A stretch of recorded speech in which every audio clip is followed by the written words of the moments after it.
You idiots. You absolute Bozos, buffoons. Let's go. Cheers. Rock and roll. Stick tock. Stick tock. Stick tock. Stick tock. Stick tock. Stick tock. Stick tock. Stick tock.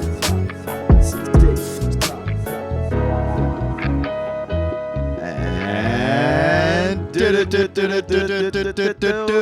Hockey. Hockey. Yes, sir. Welcome back, everyone. This is episode 32 of Stick Talk Hockey. I am your host, Tico. This is my co-host. I'm yours truly. And we are back. We are wearing our Florida Panthers uniforms today. We're both dripped up in our golf gear.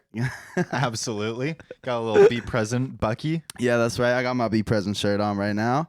A little bit of golf happening after this. So we're ready just like the Panthers are. Yeah, absolutely. I brought my flamingos, really bringing the inspo. Yeah, I love it. Very Yeah. Florida vibes right there. Thank you. Because, it is June 11th and Florida is in one. Yeah, they've dug a deep hole now. Mm-hmm. And they've looked outclassed the entire way. Things are not looking good right now. The finals really do tell the truth. Exactly. The finals do really tell the truth. Even in game 3, which Florida won, they were getting outplayed pretty much the entire game. They pulled some vintage Panthers magic out of their hat, and with a late tying goal in the OT winner, but couldn't keep the momentum into game 4. No, it was a little bit of a tough watch. At 3-1, I am hard pressed to see a way that Florida gets back into the series, especially with just how unfazed Vegas always looks. Yeah, man. And they're just humming. Like, they have taken their physicality up to another level. The forecheck is taking no prisoners. Yeah.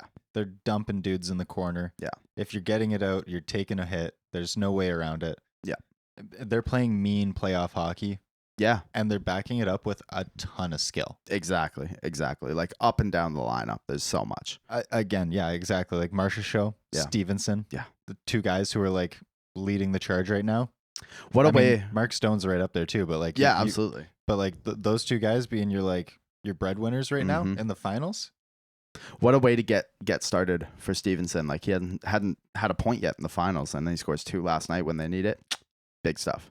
Big stuff. Minute into the game. I mean, the thing is, right, with Florida, when they get scored on, they kind of reel a little bit. And sometimes it works for them. Like sometimes they get this really big push out of it.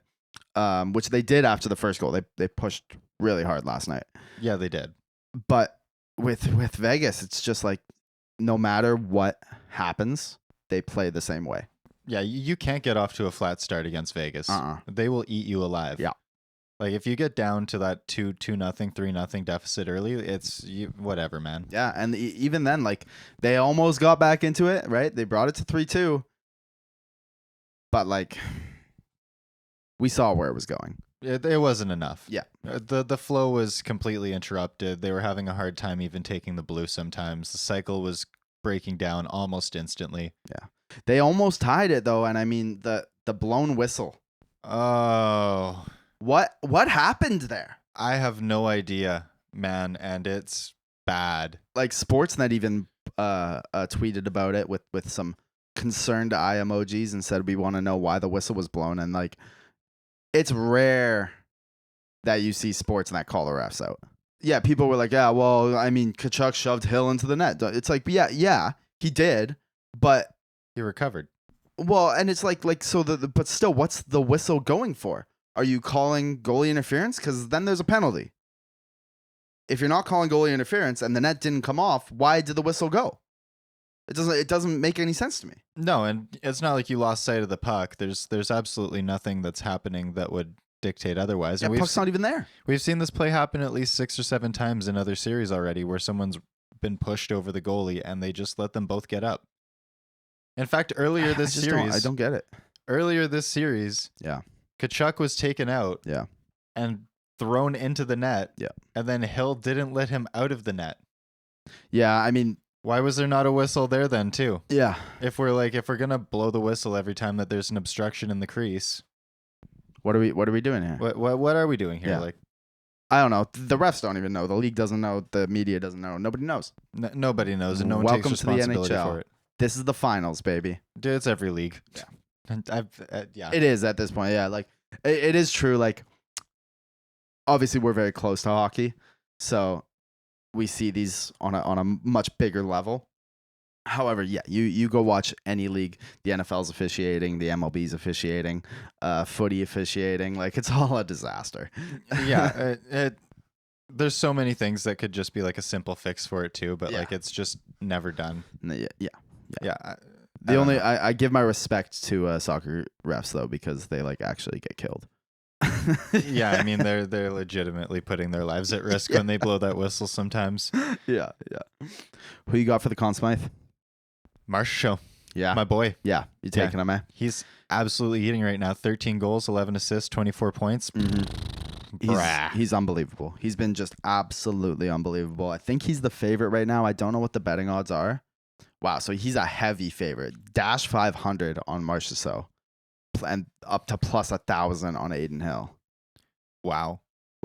I honestly, like, we're not a gambling podcast At all. but I'd be throwing some on Aiden Hill right there at plus 1,000. That's a nice number. I really like Aiden Hill. That's who I'm gonna take. Even though Marchessault is the clear favorite, I think you can't underrate the storyline in a voter's mind. And Aiden Hill has been such a phenomenal story, rocking a 938 through the playoffs as a guy who wasn't even.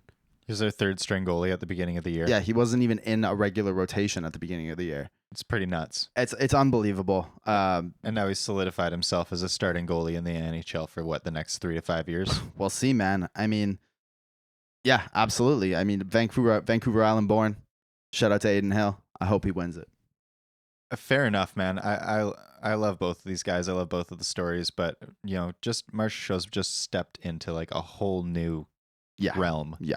3 game-winning goals on top of it, like cooking, absolutely cooking. And I love to see it. This is a guy who was like always underappreciated, and he's doing it against the team that underappreciated him. Exactly. The most. Yeah, absolutely. No matter who wins it, honestly, there's a great story there. Like between Marchessault, Aiden Hill, even if you wanted to include Jack Eichel. Eichel definitely deserves to lift that cup too, man. He's been through so much, and like I love seeing him bounce back so quick too. I was really, really concerned about like if he got hurt off of that hit and it was related to his surgery, like what kind of like devastation that would do for the whole like players movement. Yeah. Hey, and Buffalo fans, remember Jack Eichel can't lead a team? Remember y'all saying that? You remember that? I remember that. I remember that. I know he's done. I know he doesn't have the C on, but he's been a leader there. Oh, he's straight jet fuel. Yeah. Anytime he takes the ice, you can just see it. The whole bench lifts up a little bit. He's him. Sorry. Yeah, he's cooking. Makes me very happy. Love Jack Eichel. Yeah, he deserves to lift that cup for sure. Absolutely. And Mark Stone too. Yeah. Love that guy. Yeah. A+. Vegas really doesn't have a player that I don't like. Yeah, truly. Like I know that Vegas gets like a lot of hate. I don't know how you can dislike their team, honestly. They have such a good team, top to bottom. People always go off about how, Canadian teams don't win the cup. Vegas has more Canadians than any team in the NHL. Yeah, I mean, we've always pointed out that like every team that's won the cup, like, yeah, it's a landslide of Canadians. Let's be honest here. Yeah, people go, oh well, Canada hasn't won the cup. Yeah, it lives up here though. Yeah, it always makes a trip. Yeah, it makes numerous trips up here. Yeah, it's up here for half the summer. Trust me. Oh yeah. Yeah. That being said, like, just what a team! What a well-rounded team. Mm-hmm. And I understand the hate for Vegas because I kind of buy into it too, where it's like, you haven't suffered enough. Yeah, I get that. But also, like, maybe we shouldn't be normalizing suffering in the NHL. I don't know. Like, maybe your management just sucks and you should stop normalizing terrible management. It does. I think it does. And, we've talked about how Vegas has been so aggressive.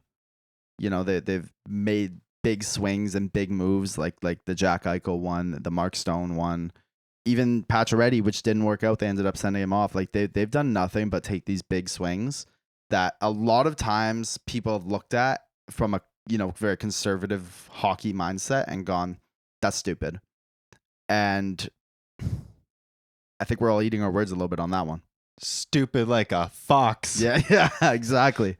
Yeah. Like, well, and like Vegas is the epitome of knowing when to hold them and knowing when to fold them. Like they acquire these big players on big swings, and then if it doesn't work out, they're very aware and they're not afraid to go, you know what? Nah. Hey man, that's Vegas, baby. They don't sit around and window watch like all these other teams do, like what we were talking about, until it's too late. Yeah. And then they're like, oh, we should probably get rid of this guy while he's still worth something. It's like, no, get rid of him while he's still worth a lot. But it's very clear he's not going to work with you. This is why you put a hockey team in the city of gamblers. Yeah. Yeah. It's just dollar signs to me. Bobrovsky's come back to earth, eh? Oh, God, yeah. Yeah. I mean, Bob's always kind of had the problem of the like long outside shot. It's been the tracking through bodies that's always been his problem. Yeah. I think the big issue with a lot of the other teams was they're taking it right into his doorstep, and that's like his wheelhouse. Yeah, he's fine down there. Yeah, he's massive. Have you seen the guy? He's huge. Yeah. Like he's not gonna flinch inside of like 15 feet. Right. But yeah, you start getting some traffic going and you take a shot outside of the high slot, blue line. Yeah, I don't know. Also, you know, I love Bobrovsky. I think it's been a great story through this year. But we knew this was a possibility. Yeah, I mean, this very much reminds me of the Anaheim Ducks goalie, Jaguar. Yeah, J.S. Jaguar. Thank you, producer Austin. Just where like you can have everything go right, but at a certain point, that age and what like the games do to you, like two goalies that lose 20 pounds a game, like that takes so much out of you, and to do it back to back to back in a week. Yeah, it's a lot, man. That's hard for a goalie that's like Bobrovsky's kind of age at this point. He's like a little bit older. He's what, like 36? Yeah. Like he's not even that old, but I don't even think he's that old actually. But he's getting up there if we're like gonna be honest with like hockey standards nowadays. Yeah, 34. Yeah, 34. See, and this is like another great example of why having like a 1-2 combo moving forward is going to be so much more of a trend. Yeah. We're seeing it in a whole bunch of other teams right now, like New Jersey. Absolutely. Pittsburgh was doing it for a bit, and then they ended up just leaning on Jari, and they proved why it doesn't work again. Yeah. I mean, Vegas did it this year. I mean, like not in the playoffs per se, but like I think especially through the regular season that matters quite a bit because you want to have both your goalies ready for the playoffs. Yeah, ready and rested. Like you look at it. It failed for the teams that rode their starting goalies all year. Like Ottinger looked rough at the end of the second round. Yep. Yeah, he did. Why is that? Probably because he was now playing his 80th game of the year. And he was hurt. He came out and said he was hurt because he was playing 80. He was playing his 80th game of the year. Yeah, you can't play the level of like goaltending these guys playing like in the 80s, 90s when half of the saves you made were still stand-up saves and you're going down like a child. Yeah. Just crumpling. Well, it's like and even into the 2010s we still saw like starting goalies ridden hard, you know, like guys like Luongo and Carey Price and Henrik Lundqvist and all that. Kipper. And it didn't work. And I think it's one of those things where we're just like those teams didn't win cups. And I think it's one of those things where it's not necessarily that the players can't handle it anymore. It's that we're just realizing that they never could. Exactly. Well, and I was just thinking like, it's like really like, it's not a dime a dozen with like goalies that can handle it. It's like, it's a 1 percentile. Yeah. Like Brodeur was one of those guys that could handle it. He played 62, 70 games a year and still went through the whole playoffs. Yeah. Unfazed. Well, he also had a defense that didn't make him work too much a lot of the time. Exactly. Like it's kind of like, it reminds me of pitchers in the MLB where we don't see pitchers pitch as many innings as they used to at all. And it's not because they're softer. It's because we've realized that riding them doesn't help you win. No, and it just hurts them in the long run. And exactly. Like, you can't get Tommy John that many times. It's kind of like a career buster sometimes. So. Yeah. And we're seeing a lot of it now too with like just the trend recently. We have so many goalies that are having hip injuries, groin injuries. Like this is things that weren't really happening when we were growing up.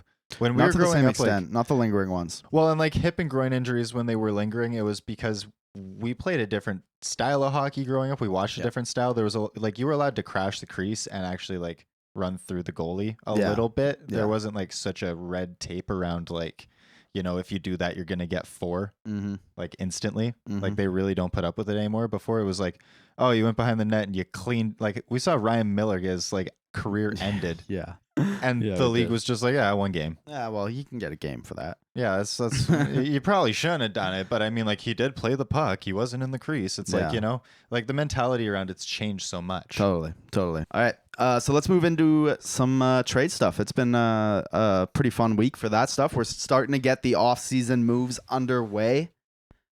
Man, I'm jazzed. Yeah, I love it. I love this time of year right before, the finals are starting to wrap up. We're getting to the draft. We're getting to everything. And first up, before we actually get into the trades, we have some RFA stuff.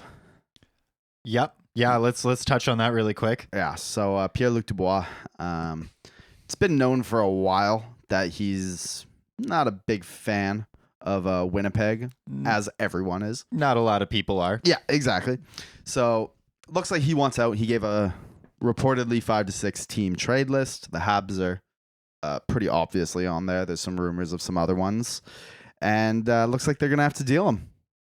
Yeah, I mean, at least he's giving them the heads up. Mm-hmm. I appreciate that from RFAs. Yeah, for sure.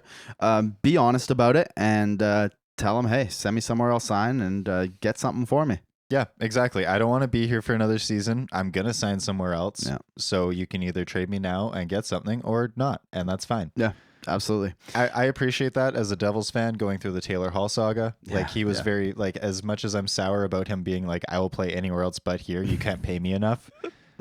At least he said that a year prior. Yeah, totally. I would have been really upset if it happened on re-sign day and he was just like, no, I'm going to go over here. Like that would make me pissed. Johnny Gaudreau vibes. Yeah, exactly. Like that rubs me the wrong way, but good for you just like standing your ground. I'm a players person. Players first always. Absolutely. Hard caps are stupid. And I mean, when it comes to DeBrincat, another guy on this list of doing pretty much the same thing, Alex DeBrincat in Ottawa, looks like he wants out as well, and he's kind of told them the same thing. Deal me because I'm probably not going to sign. And this is now, I think we can call it a trend. Yeah, and you know what? It should be a trend. I think that the NHL and their players have been way too soft and way too, what's the word? Like treated like assets and just like straight up capital for way too long. Right. It's the only league you see this in. Yeah. Like anyone who is a household name in the MLB, the NFL, well, maybe not the NFL. That one's probably they're along the same lines, but yeah, the MLB, the MLS. Yeah, I agree with you though. Like I'm tired of hearing about players needing to be loyal and what happened to loyalty to a franchise because these organizations show no loyalty to the players. So why do you expect it in return? Exactly. Like we always highlight the organizations that do, but also that's like a 1 percentile, 2 percentile that they actually hire someone from their old team and bring them in. The Devils do it a ton, and even then, I think I can count like on one hand the players that they brought in. Right. Like they have like Sergei Brylin, and they have Kevin Weeks, and they had Danico, and like like like Broder. Like I'm running out of people and fingers, and like it's still like it's not that much.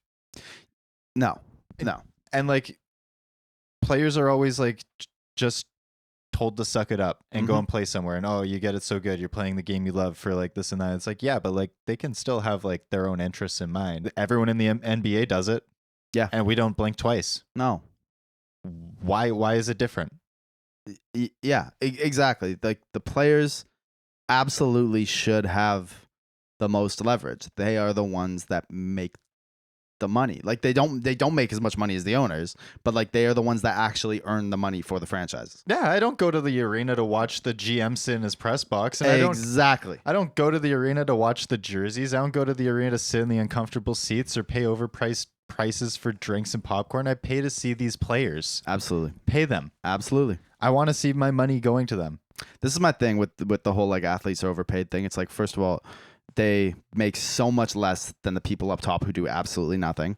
And second of all, they are in the 0.001 percentile or percent of people in their industry. And also they typically have devoted their entire life to this. Yes. So they don't have a backup plan. Yes. It's very rare. It's starting to trend more that you see people taking another year off and playing for their school to finish their degree. That's happened once or twice now. Yeah.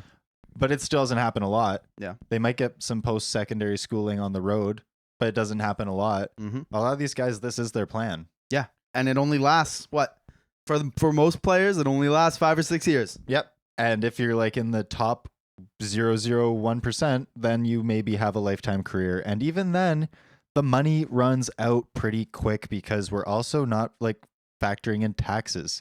Sure, there's places like Florida where it's a tax-free state, and that's great and all. Mm-hmm. But most places, New York, anywhere in Canada, if you make over $1 million, you're being taxed 50% off top right away. Right. Unless you have a really great accountant and some really sweet charities and trust funds set up where you can bury your. Yeah. Like. Yeah, man. Like when you're in that 0.00 whatever percent of workers in any industry in the world, if you're in that percentage of the people who do it, you deserve to be a millionaire. Yep. And the fact of the matter is that like we always see these big numbers come out, but no one does the hard math on it. Like people always do it with the only reason I'm privy to it is because we did music for so long. Yeah. So we can see through all the smoke and mirrors, and it's like, okay, the artist signed for 20 million, but the agent has to take 15%, and the manager takes 15%, and the label's taking 50% of all residuals, and they like this and that and blase, blase, blase. By the time you get to it, and then you do the taxes on it after everyone's taken their cut, because wait, do people they take their cuts after taxes though, right? It's taxes off straight income and then splits. So you take like let's say a player makes $4 million. Yeah. Damn, that's a lot. That's so much money. 50%. Now you're at $2 million. No. Okay, now you have a agent. Yeah. He's taking 10%. Yeah. So there's like another 200K gone. Yep. So now you're at 1.8. Yeah. Now you have $1 million mansion. Yeah. But there's huge property taxes in Canada. Buddy, that $1 million ain't getting you a mansion in Vancouver. No, that's maybe a small 2-bedroom. That's a condo, baby. Yeah. Yeah, like please. And then on top of that, the property taxes. Yeah. Like these guys are playing to stay afloat sometimes. And you're retired at 30. And you're retired at 30, and you have no backup plan, and you have no, like what? What are we doing here? Yep. Stop the cap. Stop the cap. Let's go. That's an amazing title. Let's roll with that. Yeah, let's do it. No cap, bruv. No cap. No cap, bruv. Don't get me wrong. I just wanted to throw this out there as like a huge asterisk. I am socialism trill. I am not screaming for the millionaires or the billionaires. Tax the rich. But for the love of God, these guys work way too hard to be put through the same ringer and held to the same parables that we do every other league. Like, and man, like we don't need to be like getting into like that type of stuff, but taxing the rich isn't about the people who make $1 million a year, or a couple $1 million a year. We're talking about people who make billions. Exactly. Tax the owners. That's also my thing. It's just I just wanted to really quickly throw that out there because I hear it all the time immediately. Like, they make millions of dollars. Why are you fighting for millionaires? It's like, because they're also not the problem. No, they're like, no, they're not. Like you and I, we're like 2 paychecks away from being homeless. Let's be real about it. Yeah. Maybe. Or like, a couple months. It could happen to anyone. It could happen to anyone. Yeah. Depending on what you have saved up. But these guys are like maybe a year or two ahead of us. Right. They're like, if they lost their job and they didn't have anything and like the fallout happened, it's still happening. And not only do you have no backup plan, you probably have like brain injuries and no backup plan. Bingo. And other injuries where you can't just like go and work in the trades because like, oh, your hip's shot. Oh, you have like knee cartilage issues. Oh, you can't climb a ladder. Oh, you can't like, now what? Yeah, I completely agree with you, man. And my other one thing I want to touch on, we talked about this, about the cap. Yep. About the hard cap. This is on my stop the cap thing. Since the hard cap came into the NHL, there have been 10 different NHL winners. Okay. Stanley Cup winners. Not bad. The 05-06 season. Pretty decent parity, right? Yep. Which seems to be the whole thing with the salary cap, right? It increases parity. However, the NBA has had one more winner in that same amount of time. 11 versus 10. Stop the cap. How are you going to tell me that the NHL has way more parity when they have one more winner or one less winner? Sorry. No, it doesn't. It doesn't help. No, the only thing that this does is it makes 5-1 games that are incredibly boring 3-1 games that are somewhat entertaining until the third. Woohoo. Yay. Like, the only difference is the NBA has, like, the top team blow out the bottom team by 40. Yeah. And we have our top team blow out the bottom team by 2. Yeah. Like, stop the cap. Let's be real here. Yeah. Also, let's stop propping up garbage franchises like the Arizona Coyotes. Yeah, let's let a franchise actually fight for themselves for once. If you can't make money, then you can't make money. I think that... Amen. Let's talk some trades. We didn't even get to that. We got a little off topic there. Yeah, we did. And then we're going to have to dive back into that. I'm going to find my Zen. Home. We should have a meditation moment. We should. Yeah. Yeah, this meditation moment brought to you by... We should find a sponsor for that. Yeah. Who's going to bring that to us? Or bring that to you? I mean. Okay, anyways. The trades. There have been trades. Already. We started the segment by saying that there have been trades, and we didn't mention any of them. No. We very rarely get pulled aside, but that was... The Flyers are on the move. Briere is in office. He's gunslinging, ready to go. I love it. They send out Ivan Provorov. LOL. Yeah, to Columbus. That's who they acquire. And in return, they get Cal Peterson and that awful contract, Sean Walker, a first-round pick, which I believe is 22nd overall, a 24 or 25 second-round pick. That's a conditional one from Columbus, and LA's 2024 second-round pick. LA receives Hayden Hodgson and Kevin Connaughton in their way there. I can't speak to what LA got. Who? What? Yeah, Canucks legend Kevin Connaughton. Okay. Yeah. Sure. Ivan Provorov. I have fun in Ohio. Yeah. Yeah, I mean we're not the biggest Ivan Provorov fans on this show, but I mean I don't hate the move for Columbus. They he's a solid top 4 defenseman on a team that had defensive struggles, and they have a lot of D prospects that aren't necessarily completely ready to go yet, which makes the 2-year term of Provorov very useful to Columbus, I think. Right? It's not long term, so they have a couple years, and then they can trade him again and hopefully recoup those picks if their guys are ready to go. If they're not, they can re-sign him. I think it's a smart move in my eyes. I don't hate it at all. I think that's actually a really smart move as far as Ivan Provorov's game. I think that he's actually pretty solid. I don't have interest in him as an all-around player anymore. Yeah. Which is neither here nor there.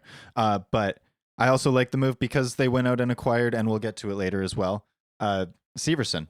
And I think that if you have Severson and Provorov in your top 4 right now, that's more than enough. That's totally fine considering the rebuild stage they're at. Yeah. Like, you're going to have Severson in there as the veteran presence. He's a very calm, mellow dude. He's very well-rounded. He was really liked in the New Jersey locker room. Like, the only thing is that he's not a, $6 million player in my eyes, but yeah. So, but he's going to be that voice, and then you're going to have Provorov in there to fill the gap for 2 years, and then as soon as he's done, you're going to bring in all the prospects and roll through that. I don't hate the plan. I can kind of see where they're going with it. Yeah, I really like the Provorov deal, but I absolutely hate the Damon Severson deal for Columbus. Oh, I do too. Don't get me wrong. I'm so thankful. Yeah, that you didn't sign that. In the arms of an angel. Goodbye, Damon Severson. We'll miss you. Well, the thing is, though, I think Damon Severson was overhated by Devils fans. Like, I think he's a fine player. Yeah, I'm just gonna call you out right here. You're not wrong. No, every team has their guy that they hate. Every team has a player that they think is an absolute pylon on the ice, and it's usually a defenseman because they're prone to making louder mistakes. Damon Severson, it's Tyler Myers in Vancouver, or OEL in Vancouver. It's Justin Hall in Toronto. Like, everyone's got their guy. Yep. And Damon Severson, I think, is a fine player. He's a two-way, 6'2", right shot defenseman. I have no problem with Damon Severson as a player, but the reason that I thought New Jersey should have no interest in re-signing him is because they have so many D prospects. Oh, so many. And it's a long-term deal to the point where you're going to need to sign those prospects before Severson's deal is up, and it's likely to just be bad money by the time you need to pay those prospects, right? Oh, 100%. But my problem is that it is the same thing in Columbus. That is exactly how I feel about Columbus as well. It just doesn't make sense for that team at all, in my eyes, to be signed when you have all these D prospects and you're in a rebuilding phase, to be signing a not top pairing defenseman. Like, he's probably a top 4 and hopefully will be a bottom 4 defenseman, a reliable bottom 4 defenseman through his career. But you're not a top end defenseman. You are signing till he's 36 years old at $6 million per year. That is rough. I mean, it is pretty damn rough. And I mean, like, Damon Severson had an incredible offseason, or an incredible postseason, an incredible year this year to like boost his value. Yeah. It makes you almost wonder if like Columbus is making this move as a knee-jerk reaction to losing Gavrikov. Like, are they just looking at... Provorov is the Gavrikov replacement. Provorov is a similar player type, but better than Gavrikov. Fair. I'll give you that. What are we doing here? This screams just like, to me, like a GM who is on the hot seat about the team being terrible. Yep. Yeah, it could be one of those like panicked moves. It could be another Jim Benning-esque move. I'm honestly like, Austin, can you bring up that WAR really quick again? So we have the Damon Severson stats here, and his wins above replacement percentile. He's 94% right now, which is really, really good. I just wanted to point out this dip because holy Jesus, damn. So he was sitting at what do we call it? Like 85%? Yeah, in there. In 2021. And then in the 21-22 season, his wins above replacement percentile dropped to what is about 30. About 30%. Ow. Yeah. And then this year, what a comeback. 94%. Yeah, he had a really good year. Granted, this year they put him in more sheltered minutes. That's true. And they also did give him a lot of really, really quality partners. Yeah. Like, he wasn't putting in any minutes with Will Butcher. Yeah. Granted, Will Butcher did leave the year prior, but... Right. So what did they sign Goodbranson for? Yeah, so he got 4 years at $4.4 million. What? Yeah, so that's the other thing here too is that they've just committed. They just committed like $16 million to Eric Goodbranson. What? Last offseason, they gave him 4 years, $4 million per year. Like, you're spending all of this money on your back end right now, and your forward group is horrendous. Eric Goodbranson, $4 million for what? For being a former first-round draft pick and a big right-handed defenseman. Everyone loves Eric Goodbranson until they see him play. I don't get it. I don't get it either. What? He gets traded around. He finally gets a good... He had a really good season in Calgary during the playoff run that year. That's what boosted him to get this contract. But every team that's had Eric Goodbranson knows that he looks so good on paper, and then as soon as you watch him play, you go, what the hell is going on here? Yeah, absolutely. This is like, I've seen Goodbranson play a ton, so this is why I'm just so startled by the form. I didn't see this contract when it happened. What in the what? Yeah. That's a $2 million player. So, I mean, between Goodbranson, Provorov, Severson, and Werenski, what do you have there? You have 10, 16, 20, $25 million almost. Jesus. On those 4 guys. I don't know, man. I don't know. I don't see it working. The other thing with Severson's number, though, is that I understand is we saw Gavrikov re-sign in LA, right? 2 years, $5.8 million, 5.825 or 875, somewhere in there. Yeah, I think it was 5.8, somewhere in there. 5.7. Yeah, 875. Yeah, great. So if that's what Gavrikov gets, it makes sense to me that Severson comes in around that number. It's a little bit high, right? $400K more, which that makes a lot of sense to me. If I ever have kids, they're all playing defense and they're all shooting right. Yep. Amen, buddy. I will not play hockey anymore. I will burn all my left-handed sticks. There will only be right-handed sticks ever. If my kid starts holding up a left-handed stick, I'm going to snatch that out of his hands. Yeah, I'm going to break it. No. You are a right defenseman. Although, something interesting, though. I would imagine that playing defense might be more appealing than playing forward these days. With how offensive defensemen are now. Like you would think you play way more. You get more ice time every game. Yep. You get you get to jump into the play as well now all the time and take those shots from the point and all of that. I would think that playing as if you're a kid, it's always like when I was a kid, everyone wanted to play forward. You wanted to score the big goals. I mean, not everyone, but like the flashy kids wanted to play forward. Yeah. I was an offensive defenseman, but I'm a rarity. Yeah. Well, I'm a goalie, so I'm in my own little world over here. But if I had a kid, if I was a kid, I might want to play D watching Cale Makar. Yeah, absolutely. Like that was the name I was going to list. Like there's so many amazingly talented defensemen coming up right now that are making impact plays. Yeah. It's hard not to kind of be like, wow, I want to do that. Like imagine saving it on your goal line, but then scoring the goal 30 seconds later. Like, exactly, right? You can be the hero twice. Yes. That's pretty sick. The moment my child is born, I'll go, hello, right defenseman. Give him like one of those McDonald's mini sticks. Yeah. Is that child abuse? I'm not sure. It might be violating some labor laws pretty quick. Yeah. I mean, it depends how many sponsors and brand deals you get. Just create an Instagram right away. Right shot D. Yeah. It's like you said, like baby Gronk, but I don't know. What would it be? Baby Pronger? Baby Pronger. Could you? I guess you could compare Pronger to Gronk. I feel like they're like similar players of different sports. I guess so. Both pretty physical in their own right. No. Very dominant. Yeah. Champions. Yeah. Retired on their own regard. Yeah. Couple injuries, but nothing that held them back. Actually, surprisingly resilient through injuries. That's a great parable. I'll give you that. All right. I like it. I'll drink to that. Cheers. All right. So that's it for the trades. Yep. Yeah, I guess so. Yeah, that's it's just starting to heat up now. As the finals end and we get closer to draft day, there's probably going to be a lot more, and then hopefully on draft day it's really busy. I love that stuff. Yeah. If Carter Hart was to go to Toronto, they've been rumored to be in the talk. Yes. What do you think that would take?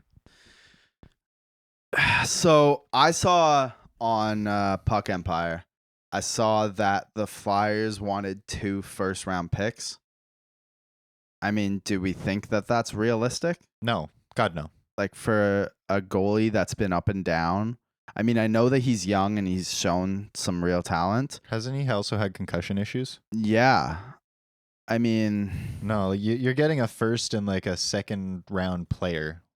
I don't even know if you're getting that. Like goalies don't net much, dude. Not anymore. They don't. Not with the rotating system that we have. It's like a revolving door in every franchise. Smart teams shouldn't be paying big money for goalies. No, I think Carey Price kind of was like the last of that. Well, Bobrovsky, yes, but Bobrovsky's also in the same like class and era of Price. Like they'd be both in the same. If Price didn't get hurt. Yeah, but I mean, like of a team like acquiring a guy. Yes, Bobrovsky was the last one, and it burned them so hard. Absolutely. So I just think that big name goalies are just like overhyped. I think that if you have a goalie that's like a top unless name, his name is Andrei Vasilevsky, you can get by without it. All right, let's move on. We got a couple more things left here. Just a couple news things. We have the Flames. They've made their hiring for the head coach. They've picked Ryan Huska, a guy who's been in the organization for a while. They're moving him up. I like internal hires for coaching, so sure. Maybe not the move they need right now, but whatever.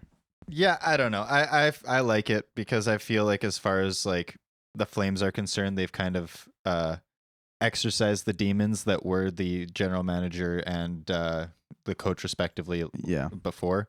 In Daryl Sutter and his nonstop bullying of staff. Yeah. So I don't know. Hopefully this guy's like, one of those guys that was on the other end of the spectrum and was like, I hate this. I can't wait till this guy's gone. Like, right. I put up with it because I like having a job. But like, aside from that, like, I'm not going to coffee with him every day. Like, yeah. So I really hope that he kind of just learns from what Daryl Sutter was doing and sees how the team reacted and has, put in a lot of thought as to how he wants to approach and run that locker room himself. Right. I think that that's a really, really good idea when something so poorly happens. Yeah. Yeah. Especially because, as far as I know, Ryan Huska is a very different person. Yeah, totally. So I think that's actually going to work really well for them. I think he's probably seen a lot of like the way that you shouldn't communicate with players. Right. And as good as it is to know how to communicate with players, I think it's almost more important to know how to not communicate with players Fair to enough. avoid those bumps down the road in maybe dire situations. Yeah. Like you don't want to like lose a head gasket on a guy and have him respond poorly in the middle of the playoffs and lose the steam. No. If you know that guy doesn't respond well to being yelled at already, then you can just go, hey, buddy, need you to pick it up a little bit there, champ. You can handle it differently. You can levy how you're going to approach each situation better. Totally. Yep. And then also up next, we have Dubois.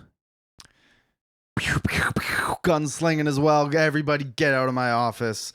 He fires a bunch of the Hextall hires, training staff and things like that. He's doing it his way. This is exactly what I thought was going to happen. Yeah. Give this man the keys. I'm so excited to see what happens. He's starting from the smallest position. He's working his way up, and he is making sure that everyone is good. That's what they needed. Absolutely. Everything the Hextall did was straight debauchery. Of course. I feel like that was nothing but treachery from the Flyers. They probably gave this man a fat bonus under the table just to go and trash Pittsburgh. Inside job, baby. Yeah, no way around it. I'll wear that tinfoil hat all day. Yeah, Dubois said, no, we're not doing double agents. Get out. Yep. Here's some severance. All right, and one more. We are leaving the NHL for this one of the first times ever that we've left the NHL for a quick second. Wow, a non-NHL segment. Yes. The GOAT, Lionel Messi, is in the MLS. This man has come to North America to play for Inter Miami. Big news. Big news, right? That's huge. Yeah. I mean, the MLS Instagram page, or not the MLS Instagram page, the Inter Miami Instagram page became, in under 24 hours, the most followed sports page in all of North American sports. More than any NFL team, NBA team, and NHL team. Wow. Yeah. Talk about growth. Tickets that were just prior to signing, $29 are now over $600 a piece. Oh. Yeah, whoa. Unbelievable. So this is a big moment for North American soccer, obviously. Yep. But this is compounded by the fact that North American soccer has been growing on its own, right? Yes. That's the only reason that Messi has come here, is because of how far this game has grown. Now, in North America, I should say, obviously the game is massive globally. Absolutely. It's the biggest game in the world, but we know that. Yeah. So my tie in here is that MLS teams are now reaching NHL teams in valuations, right? Yes. About $1 billion, which is what it looks like the Senators are about to go for. The MLS as a league did not exist when Gary Bettman took office. Yep. How can this not be described as anything but an absolute failure? On the NHL's part. Exactly. Yes, absolutely.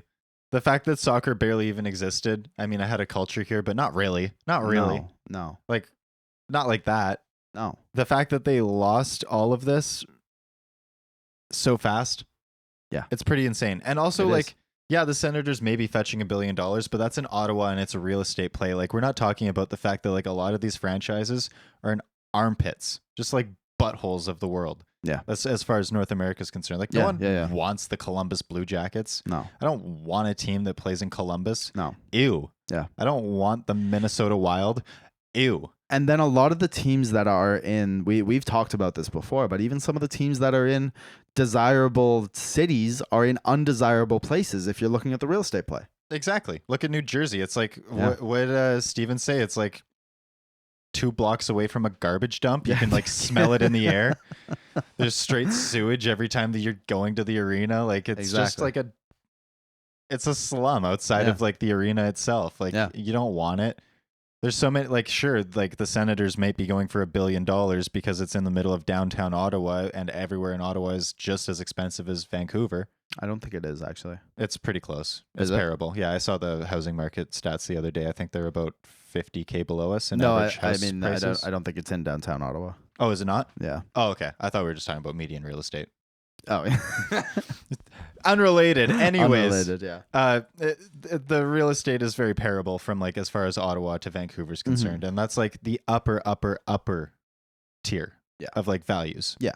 So like, it's still not even that parable. The MLS is absolutely running the NHL through the ground. Yeah. Their grassroots campaigns are so much better. Yeah. They actually give a damn about stepping over the dollar to make a penny. They won't do it. Yeah. They're doing everything the right way from the start. I mean, the play to give Messi the shares of Apple, the shares of Adidas, was just a brilliant move on the league's behalf as well as on Messi's behalf.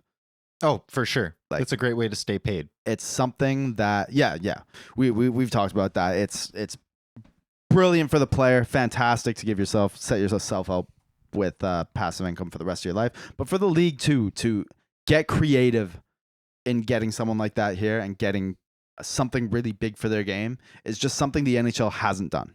No. Like, obviously there's no direct comparable to getting a player like the NHL. However, in terms of creative thinking to really bolster your league, the NHL has been just the epitome of conservative. Oh, for sure. Through and through. And the things that they have been aggressive about are the things that they should have given up on 20 years ago. Yeah. 15 years ago. Yeah. Like, there's no way around it. You know what's going to do it next year? You know what's really going to grow the game? Fallout Boy at the All-Star game. Oh, boy. Yeah, let's keep the same format that we've always had as well. And let's just, like, I'm so over it. Let's skip the Olympics again. Because the Olympics doesn't grow the game. The Olympics is terrible exposure. It is. It's awful. Yeah, like how... Who would want that? Yeah, especially like in Europe, you know, there's still a lot of European countries where the game can grow, I believe, you know, like I don't know, England and Italy and Greece, places like that, right? They're like, well, obviously we know the Nordic countries really have a lot of hockey players, Finland, Sweden, stuff like that. But there's still a lot of places that the game can grow. Absolutely. And guess where the Olympics are? Italy. And what are we doing again? Oh yeah, we're gonna skip. Yeah, we're probably gonna skip it. We don't need help over there.